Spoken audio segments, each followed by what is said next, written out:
ಶ್ರೀ ಗುರುಭ್ಯೋ ನಮಃ. ಇವತ್ತಿನಿಂದ ನಾವು ಪ್ರತಿದಿನ ಒಂದು ಅರ್ಧ ಗಂಟೆಗಳ ಕಾಲ ಆಧ್ಯಾತ್ಮಿಕತೆಯ ABCD, ಹೇಗೆ ನಾವು ಮಕ್ಕಳನ್ನೆಲ್ಲ ಪ್ರೇಗ್ಲೂಪಿಂದ ಸೇರಿಸಿದಾಗ ಹೇಗೆ ABCD ಹೇಳ್ಕೊಡ್ತಾರೆ ಮಕ್ಕಳಿಗೆ, ಅದೇ ರೀತಿ ಆಧ್ಯಾತ್ಮಿಕತೆಯಲ್ಲಿ ನಾವು ತುಂಬ ಹಿಂದುಳಿದು ಬಿಟ್ಟಿದ್ದೀವಿ. ಇದು ನಮಗೆ ಗೊತ್ತಿಲ್ಲ ಅನ್ನೋವಂಥದ್ದಲ್ಲ, ಆದರೆ ಗೊತ್ತಿರುವುದನ್ನು ನಾವು ಮರ್ತು ಹೋಗಿದ್ದೀವಿ. ಆ ಮರೆತಿರೋದನ್ನ ಮತ್ತೆ ಜ್ಞಾಪಿಸ್ಕೊಳ್ಳೋದಕ್ಕೆ ಒಂದು ಹೆಜ್ಜೆಯನ್ನಾಗಿ ನಾವು ಈ ಪ್ರಯತ್ನವನ್ನು ಮಾಡ್ತಾ ಇದ್ದೀವಿ, ಪುಟಾಣಿ ಪ್ರಯತ್ನ. ಇವತ್ತಿನಿಂದ ನವರಾತ್ರಿಯ ಪರ್ವಕಾಲ ಶುರುವಾಗ್ತಾ ಇರೋದ್ರಿಂದ ಇವತ್ತಿನ ದಿನ ನವರಾತ್ರಿಯ ಬಗ್ಗೆ ಒಂದು ಸಣ್ಣ ಇಂಟ್ರೊಡಕ್ಷನ್ ಕೊಟ್ಕೊಂಡು ನಾಳೆಯಿಂದ ನಮ್ಮ ಮಾಮೂಲಿ ತರಗತಿಗಳನ್ನ ನಾವು ಶುರು ಮಾಡೋಣ. ನವರಾತ್ರಿಯಲ್ಲಿ ಮುಖ್ಯವಾಗಿ ಎಲ್ಲರೂ ಆಚರಣೆ ಮಾಡುವಂಥದ್ದು, ಸಾಮಾನ್ಯವಾಗಿ ಅವರವರ ಮನೆಗಳಲ್ಲಿ ದುರ್ಗಾ ಸಪ್ತಶತಿ ಅಥವಾ ದೇವಿ ಮಹಾತ್ಮ್ಯ ಅನ್ನುವಂಥದ್ದು ಏನು ಬರುತ್ತೆ, ಅದರ ಪಾರಾಯಣ ಆಗಿರಬಹುದು, ಅಥವಾ ಜಪಗಳನ್ನು ಮಾಡ್ತಾರೆ, ಹೋಮವನ್ನು ಮಾಡ್ತಾರೆ, ಅರ್ಚನೆಯನ್ನು ಮಾಡ್ತಾರೆ. ಇದೆಲ್ಲ ನಾವು ಕೇಳಿದ್ದೀವಿ. ಆದರೆ ಅಥವಾ ನಾವು ಜೊತೆಲಿ ಅಟೆಂಡ್ ಕೂಡ ಆಗಿರ್ತೀವಿ. ಹೇಗೆ ದುರ್ಗಾ ಸಪ್ತಶತಿ ಅಥವಾ ದೇವಿ ಮಹಾತ್ಮ್ಯ ಅಂದರೆ ಏನು, ಇದೇ ನಮಗೆ ಗೊತ್ತಿಲ್ಲ. ನಮಗೆ ಗೊತ್ತಿಲ್ಲದ ಹಾಗೇನೆ, ಅರ್ಥಾನುಸಂಧಾನ ಇಲ್ಲದ ಹಾಗೆ ನಾವು ಆ ಕೆಲಸವನ್ನು ಮಾಡೋಕ್ಕೆ ಹೋದರೆ ನಮಗೆ ಪೂರ್ತಿಯಾಗಿರುವಂಥ ಫಲ ಬರೋಲ್ಲ ಅನ್ನೋವಂಥದ್ದು ಹೇಳುತ್ತೆ. ಇಲ್ಲಿ ದೇವಿ ಮಹಾತ್ಮ್ಯೆ ಅಂದರೆ ದೇವಿ ಅನ್ನೋ ಪದ ಗೊತ್ತಾಯ್ತು, ಆದರೆ ನಮಗಿರೋ ಕನ್ಫ್ಯೂಷನ್ ಏನು ಅಂದರೆ, ದೇವಿ ಅಂದರೆ ಯಾವ ದೇವಿ ಬಗ್ಗೆ ಮಾತಾಡ್ತಾ ಇದ್ದಾರೆ ಇವರು?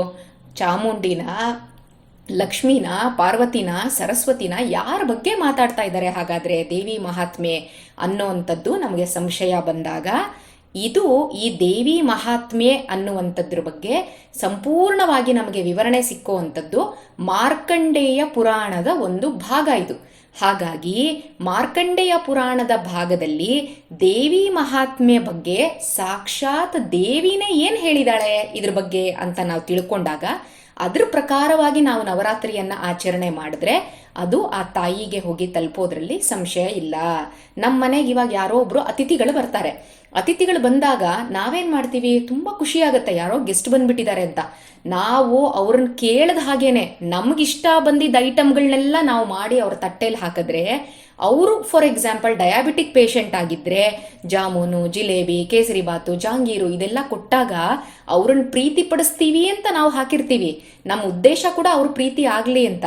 ಆದರೆ ಅದು ಅವರ ಆರೋಗ್ಯದ ಮೇಲೆ ವ್ಯತಿರಿಕ್ತ ಪ್ರಮಾಣ ಹೇಗೆ ಬೀರುತ್ತೋ ಪರಿಣಾಮ, ಅದೇ ರೀತಿ ದೇವಿ ಸಾಕ್ಷಾತ್ ನನ್ನ ಆರಾಧನೆನ ಈ ರೀತಿ ಮಾಡಿ ಅಂತ ಅವಳು ಹೇಳಿದಾಳೆ.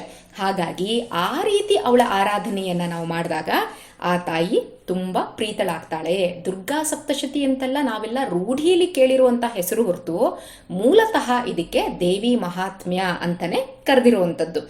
ಈ ಮಾರ್ಕಂಡೇಯ ಋಷಿಗಳು ಕ್ರೌಷ್ಟುಕಿ ಅನ್ನುವಂತಹ ತಮ್ಮ ಶಿಷ್ಯ, ಆ ಶಿಷ್ಯಂಗೆ ಉತ್ತರ, ಅವನ ಪ್ರಶ್ನೆ ಕೇಳ್ತಾ ಇರ್ತಾನೆ, ಏನೇನು ಮಾಡಿದ್ರೆ ಒಳ್ಳೆಯದಾಗತ್ತೆ ಅಂತ. ಆ ಪ್ರಶ್ನೆಗಳಿಗೆ ಉತ್ತರ ಕೊಡ್ತಾ ಕೊಡ್ತಾ ಹೇಳುವಂಥದ್ದೇನೆ ದೇವಿ ಮಹಾತ್ಮ್ಯ ಅನ್ನುವಂತಹ ಒಂದು ಪುರಾಣದ ಭಾಗ. ಇದರಲ್ಲಿ ಜಗತ್ತಿನ ಸೃಷ್ಟಿ ಹೇಗಾಗತ್ತೆ, ಸ್ಥಿತಿ ಹೇಗಾಗತ್ತೆ, ಲಯ ಹೇಗಾಗತ್ತೆ, ತುಂಬ ಪ್ರಶ್ನೆಗಳನ್ನ ಕೇಳ್ತಾರೆ ಕ್ರೌಷ್ಟುಕಿ. ಅದಕ್ಕೆಲ್ಲ ಮಾರ್ಕಂಡೇಯರು ಉತ್ತರ ಕೊಡ್ತಾ ಹೋಗ್ತಾ ಇರ್ತಾರೆ. ಇನ್ನು ಈ ದೇವಿ ಮಹಾತ್ಮ್ಯ ಅನ್ನುವಂಥದ್ದು ಎಲ್ಲಿಂದ ಶುರುವಾಗುತ್ತೆ ಇದ್ರ ವಿವರಣೆ ಅಂತಂದ್ರೆ, ಸಾವರ್ಣಿ ಮನ್ವಂತರ, ಈ ಸಾವರ್ಣಿ ಮನ್ವಂತರದ ಅಧಿಪತಿ ಯಾರು ಇರ್ತಾನಲ್ಲ ಸಾವರ್ಣಿ ಅಂತ, ಅವನ ಬಗ್ಗೆ ಕತೆ ಹೇಳೋದಕ್ಕೆ ಇದು ಶುರುವಾಗ್ತಾ ಹೋಗುತ್ತೆ. ಮನ್ವಂತರಗಳ ಬಗ್ಗೆ ನಾವು ನೋಡ್ತಾ ಹೋದ್ರೆ ಸ್ವಯಂಭುವ ಮನ್ವಂತರ, ಸ್ವಾರೋಚಿಷ ಮನ್ವಂತರ, ಅದು 2ನೇ ಮನ್ವಂತರ. ಇನ್ನು ಸಾವರ್ಣಿ ಮನ್ವಂತರ ಅನ್ನುವಂಥದ್ದು 8ನೇ ಮನ್ವಂತರ. ಮಾರ್ಕಂಡೇಯರು ಕ್ರೌಷ್ಟುಕಿಗೆ ಹೇಳ್ತಾ ಹೋಗೋದು 2ನೇ ಮನ್ವಂತರ ಆದಂತಹ ಸ್ವಾರೋಚಿಷ ಮನ್ವಂತರದಲ್ಲಿ ಕತೆ ಹೇಳ್ತಾ ಇರ್ತಾರೆ. ಅಂದರೆ 2ನೇ ಮನ್ವಂತರದಲ್ಲಿ ಯಾವ ಕತೆ ಹೇಳ್ತಾರೆ, ಮುಂದೆ ಬರೋ 8ನೇ ಮನ್ವಂತರದ ಅಧಿಪತಿ ಸಾವರ್ಣಿ, ಅವನ ಬಗ್ಗೆ ಕಥೆನ ಹೇಳ್ತಾ ಹೋಗ್ತಾರೆ. ಎಷ್ಟು ಅಡ್ವಾನ್ಸ್ ಆಗಿ ಹೇಳ್ತಾ ಇದ್ದಾರೆ ಅವ್ರ ಕಥೆನ. ಹಾಗಾದರೆ ತುಂಬ ಮುಂಚೆನೆ 2ನೇ ಮನ್ವಂತರದಲ್ಲೇನೆ 8ನೇ ಮನ್ವಂತರದ ಕಥೆಯನ್ನು ಅವರು ಹೇಳ್ತಾ ಹೋಗ್ತಾರೆ. ಹಾಗಾಗಿ ಇಲ್ಲಿ ಮಹಾಮಾಯೆ ಅವಳ ಅನುಗ್ರಹದಿಂದ ಯಾವ ರೀತಿ ಅವನು ಈ ಪಟ್ಟಕ್ಕೆ ಬಂದ. ಏನೋ ಸಣ್ಣ ಪುಟ್ಟ ಮೇಯರ್ಗಳಾದರೆ, ಕೌನ್ಸಿಲರ್ಗಳಾದ್ರೇ ನಾವು ಅವ್ರನ್ನ ಹಿಡಿಯೋರು ಯಾರೂ ಇಲ್ಲ. ಅಂಥದ್ರಲ್ಲಿ ಸಾಕ್ಷಾತ್ ಆ ಮನ್ವಂತರಕ್ಕೆ ಅಧಿಪತಿ ಆಗಬೇಕು ಅಂತಂದರೆ ಅವನು ಎಷ್ಟರ ಮಟ್ಟಿಗೆ ಅವನು ಯಾವ ಪುಣ್ಯ ಮಾಡಿದ್ದಾನೆ, ಯಾರ ಅನುಗ್ರಹವನ್ನು ಸಂಪಾದನೆ ಮಾಡ್ಕೊಂಡಿದ್ದಾನೆ, ಇದನ್ನು ಹೇಳ್ತಾ ಹೋಗುವಂಥದ್ದೇನೆ ಈ ದೇವಿ ಮಹಾತ್ಮ್ಯದ ಕತೆ.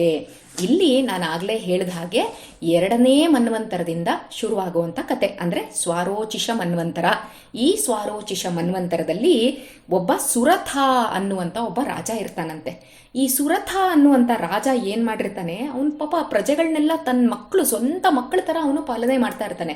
ಅಷ್ಟು ಚೆನ್ನಾಗಿ ರಾಜ್ಯಭಾರ ಮಾಡ್ತಾ ಇರ್ತಾನೆ. ಅಷ್ಟೆಲ್ಲ ರಾಜ್ಯಭಾರ ಮಾಡಿದ್ರೂ ಕೂಡ ಶತ್ರುಗಳೆಲ್ಲಿದ್ದಾರೆ, ಬಗಲ್ ಮೇಹೆ ಅಂತ ಹೇಳ್ತಾರಲ್ಲ, ದುಶ್ಮನ್ ಕಿದ್ದರ್ ಹೇ ಬಗಲ್ ಮೇಹೆ ಅಂತ, ಅದೇ ರೀತಿ ಅವನು ಒಳಗಡೆ ಶತ್ರುಗಳೇನೆ ಸೇರ್ಕೊಂಡು ಏನು ಮಾಡಿದ್ರು, ರಾಜನ್ನ ರಾಜ್ಯ ಭ್ರಷ್ಟನನ್ನಾಗಿ ಮಾಡಿಬಿಟ್ರು. ಎಲ್ಲ ಕಳ್ಕೊಂಡ್ಬಿಟ್ಟ, ರಾಜ್ಯನ ಕಳ್ಕೊಂಡ, ಹೆಂಡತಿ ಮಕ್ಕಳನ್ನೆಲ್ಲ ಕಳ್ಕೊಂಡ, ಕಾಡಿಗೆ ಬಂದ್ಬಿಡ್ತಾನೆ. ಕಾಡಿಗೆ ಬಂದರೂ ಅವನಿಗೆ ಏನಾಗುತ್ತೆ ಅಂತ ಹೇಳಿದ್ರೆ, ಅವನಿಗೆ ಕಾಡಿಗೆ ಬಂದಿರ್ತಾನೆ, ಸ್ವತಃ ತನ್ನ ಮಂತ್ರಿಗಳು, ತನ್ನ ಸಂಬಂಧಿಕರೇನೆ ಅವನಿಗೆ ಮೋಸ ಮಾಡಿರ್ತಾರೆ. ಆದರೂ ಅವನು ಅವ್ರ ಬಗ್ಗೆನೇ ಯೋಚನೆ ಮಾಡ್ತಾ ಇರ್ತಾನೆ. ಎಲ್ಲ ಶತ್ರುಗಳು ಜೋಚ್ಕೊಂಡಾಯ್ತು ಅವನ ಸಾಮ್ರಾಜ್ಯನೆಲ್ಲ. ಆದರೂ ಅವನೇನು ಯೋಚನೆ ಮಾಡ್ತಾನೆ, ಅಯ್ಯೋ ನನ್ನ ಆನೆ ಚೆನ್ನಾಗಿದೆಯಾ, ಅದಕ್ಕೆ ಊಟ ತಿಂಡಿ ಹಾಕ್ತಾ ಇದ್ದಾರೋ ಇಲ್ವೋ, ನನ್ನ ಕುದುರೆನ ಚೆನ್ನಾಗಿ ನೋಡ್ಕೋತಾ ಇದ್ದಾರೋ ಇಲ್ವೋ, ನಮ್ಮ ಜನಗಳೆಲ್ಲ ಇವಾಗ ಹೇಗಿದ್ದಾರೋ ಏನೋ. ಅವನಿಗೇನೂ ಮಾಡೋಕ್ಕಾಗಲ್ಲ, ಯಾಕಂದರೆ ಕಾಡಿಗೆ ಬಂದ್ಬಿಟ್ಟಿದ್ದಾನೆ. ಆದರೂ ಕೂಡ ಅವನ ಯೋಚನೆ ಎಲ್ಲ ಇದ್ರ ಮೇಲೆ ಮಾಡ್ತಾ ಹೋಗ್ತಾ ಇರ್ತಾನೆ.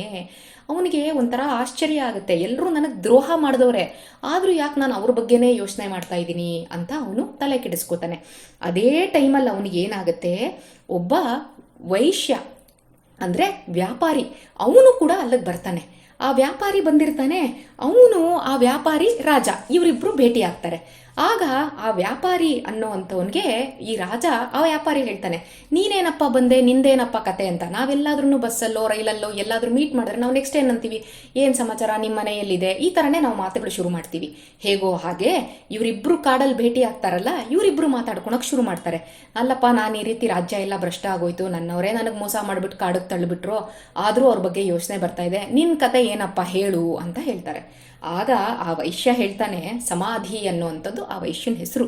ಅವನು ಹೇಳ್ತಾನೆ, ಏನು ಮಾಡಲಿ, ನಿನ್ನ ಥರನೇ ನಂದು ಆಗೋಗ್ಬಿಟ್ಟಿದೆ, ಸ್ವಂತ ಹೆಂಡತಿ ಮಕ್ಕಳು ಎಲ್ಲರೂ ಮೋಸ ಮಾಡಿಬಿಟ್ಟು ನನ್ನನ್ನು ಬಿಕಾರಿ ಮಾಡಿಬಿಟ್ರು, ಕಾಡುಗಟ್ಟಿಬಿಟ್ಟಿದ್ದಾರೆ ನನ್ನ ಅಂತ ಅವನಿಗೆ ಇದು ಬರುತ್ತೆ. ಅಷ್ಟೊಂದು ಬಂದರೂ ಕೂಡ ಏನಾಗುತ್ತೆ, ಅವನು ಯೋಚನೆ ಏನು ಮಾಡ್ತಾ ಇರ್ತಾನೆ ಅಂದರೆ, ನನ್ನ ಹೆಂಡತಿ ಮಕ್ಕಳು ಟೈಮ್ ಕರೆಕ್ಟಾಗಿ ಊಟ ಮಾಡ್ತಿದ್ದಾರೋ ಇಲ್ವೋ, ಈಗ ನನ್ನ ಮಕ್ಕಳಿಗೆ ಯಾರಾದರೂ ಪಾಠ ಹೇಳ್ಕೊಡ್ತಾ ಇದ್ದಾರೋ ಇಲ್ವೋ, ಅವರೆಲ್ಲ ತುಂಬ ಚೆನ್ನಾಗಿ ಕಲಿತಾ ಇದ್ದಾರೋ ಇಲ್ವೋ ಪಾಠಗಳು.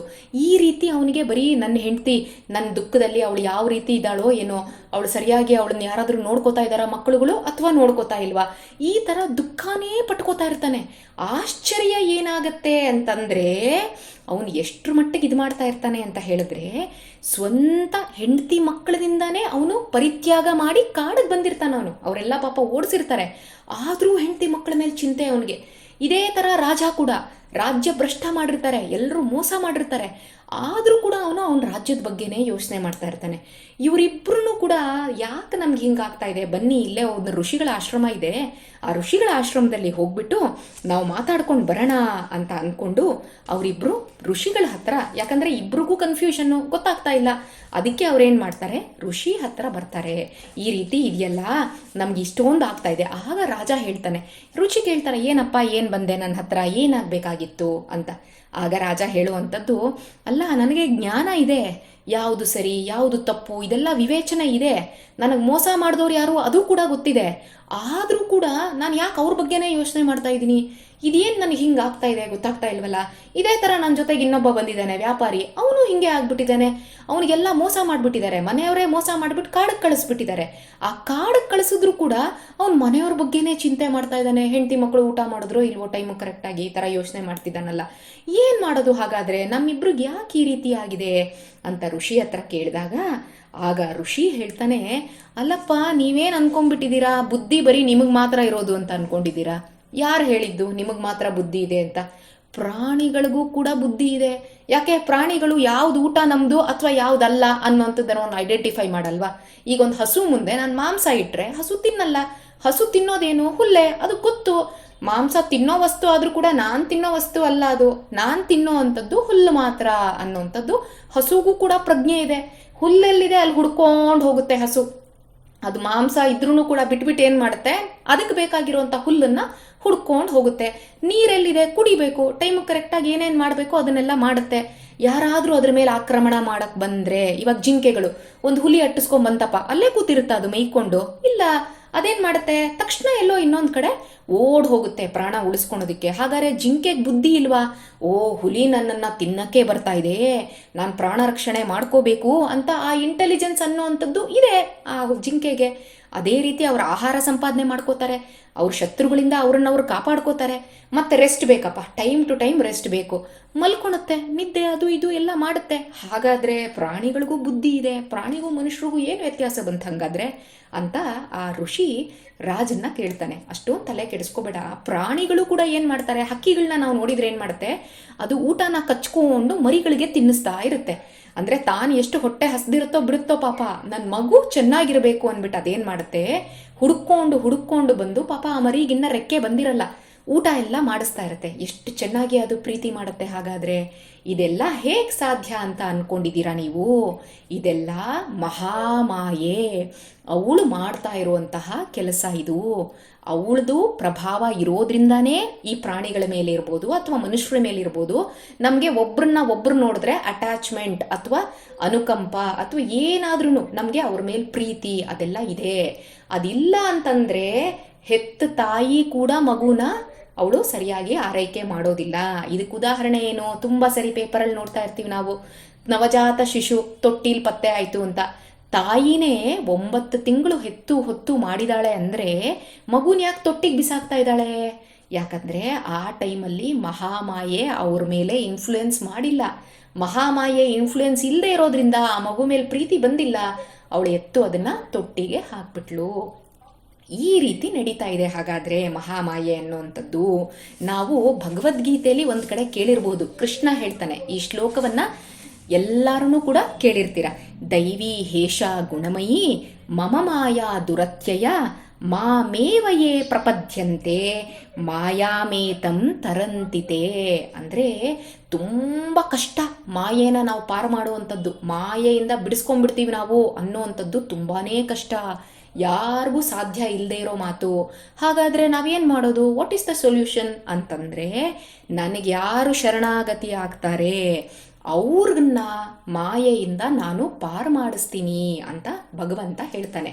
ಹಾಗಾದರೆ ಇಲ್ಲಿ ನಮಗೇನು ಗೊತ್ತಾಯಿತು? ಮಾಯೆಯಿಂದ ಯಾರು ತಪ್ಪಿಸ್ಕೊಳಕ್ಕಾಗಲ್ಲ ಅಂತಾಯಿತು. ಆದರೆ ಆ ಮಾಯೇನೂ ನಾನು ಮೀರಿಸ್ತೀನಿ ಪರವಾಗಿಲ್ಲ ಅಂತ ಇನ್ನೊಬ್ಬ ನಮ್ಗೆ ಅಶ್ಯೂರೆನ್ಸ್ ಕೊಡ್ತಾ ಇದ್ದಾನೆ. ಮಾಯೆಗಿಂತ ದೊಡ್ಡವನಾಗಿರುವಂತಹ ಭಗವಂತ, ಅವನನ್ನು ಶರಣ ಹೋಗಬೇಕು, ಅವನ ಬಗ್ಗೆ ತಿಳ್ಕೋಬೇಕು. ಹಾಗಾದರೆ ಈ ಮಹಾಮಾಯೆ ಅನ್ನೋಂಥವಳು ಯಾರು? ಭಗವಂತನಿಗಿಂತ ತಿಳ್ಕೊಳೋಕ್ಕಿಂತ ಮುಂಚೆ ಮಹಾಮಾಯೆ ಅಂದರೆ ನಾವು ಬರೀ ಪುರಾಣಗಳನ್ನ ಹಿಡ್ಕೊಂಡು ಅಥವಾ ಈ ಮಾರ್ಕಂಡೇಯ ಪುರಾಣ, ದುರ್ಗಾ ಸಪ್ತಶತಿ ಇದನ್ನೆಲ್ಲ ಇಟ್ಕೊಂಡಾಗ ನಮ್ಗೆ ಅಷ್ಟು ಕ್ಲಿಯರ್ ಪಿಕ್ಚರ್ ಸಿಕ್ಕಲ್ಲ, ಕನ್ಫ್ಯೂಸ್ ಆಗ್ತಾ ಇರುತ್ತೆ.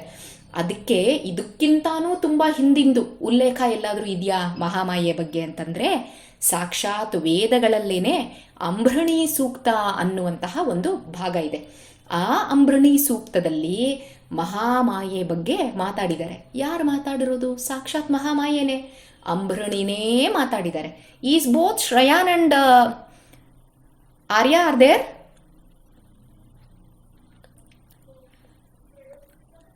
One question for Shrayan or Arya. Are you there? Muted.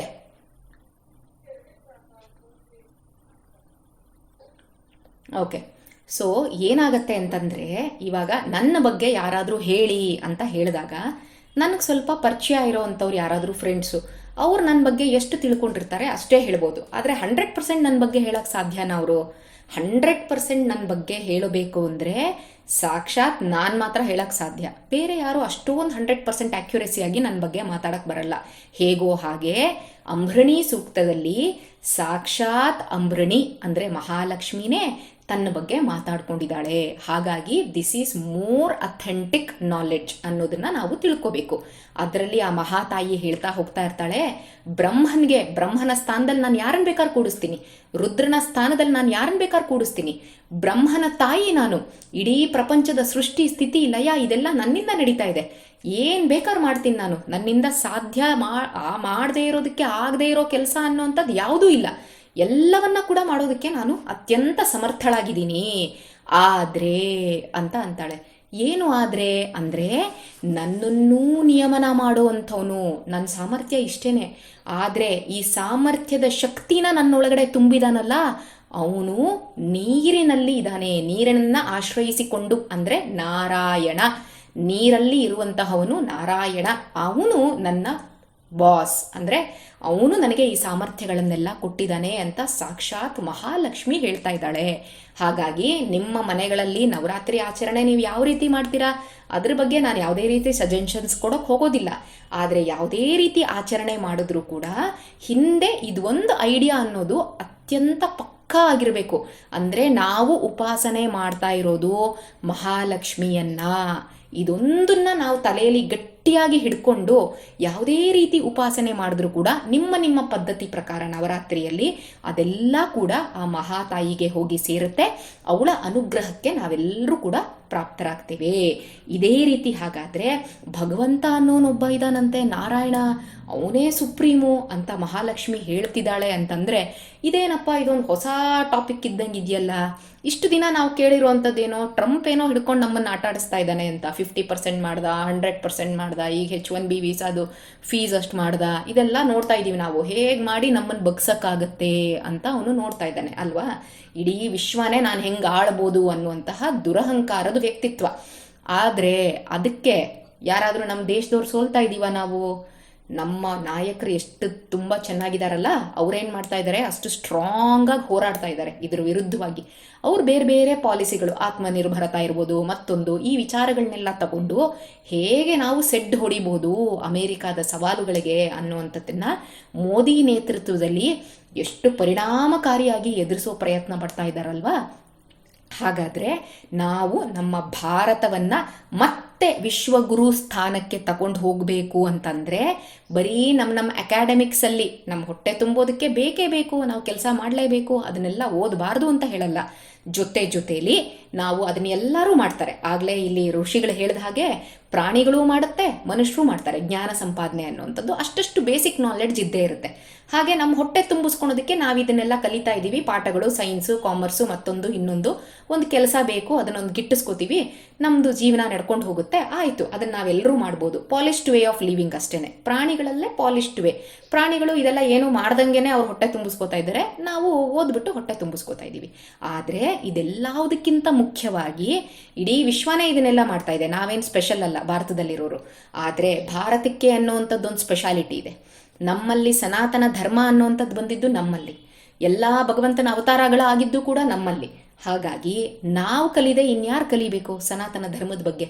ಭಾರತವನ್ನು ಮತ್ತೆ ವಿಶ್ವಗುರು ಸ್ಥಾನಕ್ಕೆ ತಗೊಂಡು ಹೋಗಬೇಕು ಅಂದರೆ ನಮ್ಮ ಮಕ್ಕಳಲ್ದಿರ ಮತ್ತಾರು ಮಾಡ್ಬೇಕು ಹಾಗಾದರೆ? ಹಾಗಾಗಿ ನಾವೆಲ್ಲರೂ ಸೇರಿಕೊಂಡು ಇದ್ರ ಬಗ್ಗೆ ಒಂದು ಪ್ರಯತ್ನವನ್ನು ಮಾಡುವಂತಹ ಪುಟ್ಟ ಹೆಜ್ಜೆನೆ ಇವತ್ತಿನಿಂದ ನಾವು ಪ್ರತಿದಿನ ತರಗತಿಗಳನ್ನ ಮಾಡ್ತಾ ಇರುವಂಥದ್ದು. ಇವತ್ತು ನಾವು ನವರಾತ್ರಿ ಪರ್ವಕಾಲ ಆಗಿದ್ದರಿಂದ ಯಾವ ರೀತಿ ನಾವು ನವರಾತ್ರಿಯಲ್ಲಿ ಮಾಡ್ತಾ ಇರೋದ್ರೆ ದುರ್ಗೆ ಅಂದರೆ ಯಾರು? ಮಹಾಲಕ್ಷ್ಮಿ. ಇಷ್ಟು ಅರ್ಥ ಮಾಡ್ಕೊಂಡ್ರೆ ಸಾಕು. ಹಾಗಾದರೆ ನಾವು ಯಾವ ಆರಾಧನೆ ಮಾಡಿದ್ರೂ ಕೂಡ ನವರಾತ್ರಿಯಲ್ಲಿ ದುರ್ಗೆ ಆರಾಧನೆ ಮಾಡಿದ್ರೆ ಅದೆಲ್ಲ ಮಹಾಲಕ್ಷ್ಮಿಯ ಆರಾಧನೆ ಮಾಡ್ತಾ ಇದ್ದೀವಿ ಅನ್ನುವಂತಹ ಒಂದು ಬೇಸಿಕ್ ನಾಲೆಡ್ಜನ್ನು ಇಟ್ಕೊಂಡು ನಾಳೆಯಿಂದ ಹಾಗಾದರೆ ಈ ಗೌರ್ನೆನ್ಸು ಮೋದಿ ಗೌರ್ಮೆಂಟು ಇಂಡಿಯಾಲಿ, ಅಮೇರಿಕಾದಲ್ಲಿ ಟ್ರಂಪ್ದ ಗೌರ್ಮೆಂಟು, ಮತ್ತೊಂದು ಕಡೆ ಹೋದರೆ ಇನ್ನೊಂದು ಗೌರ್ಮೆಂಟು, ಇದೆಲ್ಲ ಪುಟ್ ಗೌರ್ಮೆಂಟ್ಗಳ ಕತೆ ನಾವೆಲ್ಲ ನೋಡಿದ್ದೀವಿ. ದಿನ ಪೇಪರಲ್ಲಿ ನ್ಯೂಸಲ್ಲಿ ಬರ್ತಾ ಇರುತ್ತೆ, ತಿಳ್ಕೊತೀವಿ. ಇಲ್ಲಿ ನಾವು ಮಾತಾಡ್ತಾ ಇರೋದು ಭಗವಂತನ ಗೌರ್ಮೆಂಟ್ ಬಗ್ಗೆ. ಯಾಕಂದರೆ ಲಕ್ಷ್ಮಿನೇ ಹೇಳ್ತಾಳೆ, ನನ್ನನ್ನು ಕಂಟ್ರೋಲ್ ಮಾಡುವಂಥವನು, ನನಗೂ ಈ ಸಾಮರ್ಥ್ಯ ಕೊಟ್ಟವನು ನಾರಾಯಣ ಅಂತ. ಹಾಗಾದ್ರೆ ಅವನ ಗೌರ್ಮೆಂಟ್ ಅನ್ನೋಂಥದ್ದು ಹೇಗಿದೆ ಅನ್ನೋದನ್ನ ತಿಳ್ಕೋಬೇಕು ಅಂತಂದರೆ ಈ ಬ್ರಹ್ಮಾಂಡದ ವ್ಯವಸ್ಥೆನ ಕೂಡ ನಾವು ತಿಳ್ಕೊಬೇಕಾಗತ್ತೆ.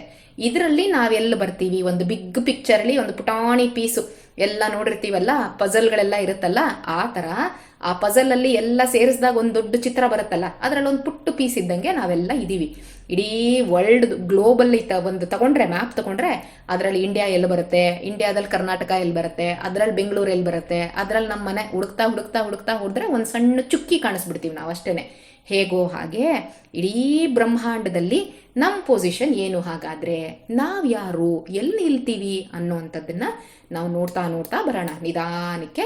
ನಾಳಿನ ತರಗತಿಯಿಂದ ಒಂದೊಂದನ್ನೇ ಕಲ್ತ್ಕೊಂಡು ಬರೋಣ. ಮಕ್ಕಳುಗಳ ಒಂದು ಬುಕ್ಕು, ಒಂದು pen compulsory. Okay, I need all of you to maintain a notebook and a pen for tomorrow's class. Today this is just an introduction for on the occasion of Navratri. So from tomorrow onwards we will start the actual class. Done? Okay, got it?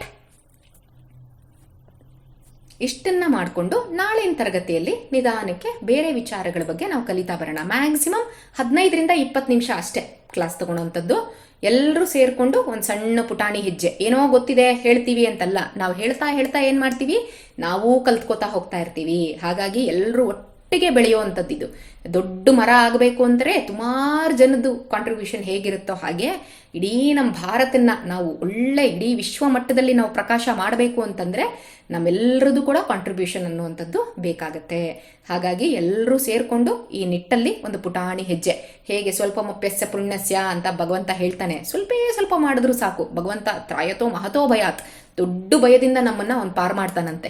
ಅದಕ್ಕೆ ದೊಡ್ಡ ಆಶ್ರಯನೇ ಹಿಡ್ಕೊಂಡ್ಬಿಟ್ರೆ ನಾವು ಆರಾಮಾಗಿರ್ತೀವಿ. ಹಾಗಾಗಿ ಎಲ್ಲರೂ ಸೇರಿಕೊಂಡು ಈ ಪುಟಾಣಿ ಹೆಜ್ಜೆನ ನಾವು ನಮ್ಮದೇ ಆದ ರೀತಿಯಲ್ಲಿ ಇಡೋಣ. ಅದಕ್ಕೆ ಭಗವಂತ, ಗುರುಗಳು ಎಲ್ಲರೂ ಕೂಡ ಅನುಗ್ರಹ ಮಾಡಲಿ ಅಂತ ಕೇಳ್ಕೊಂತ ಇವತ್ತಿನ ತರಗತಿನ ಇಲ್ಲಿಗೆ ಮುಗಿಸೋಣ. ಶ್ರೀಕೃಷ್ಣ ಅರ್ಪಣಮಸ್ತು.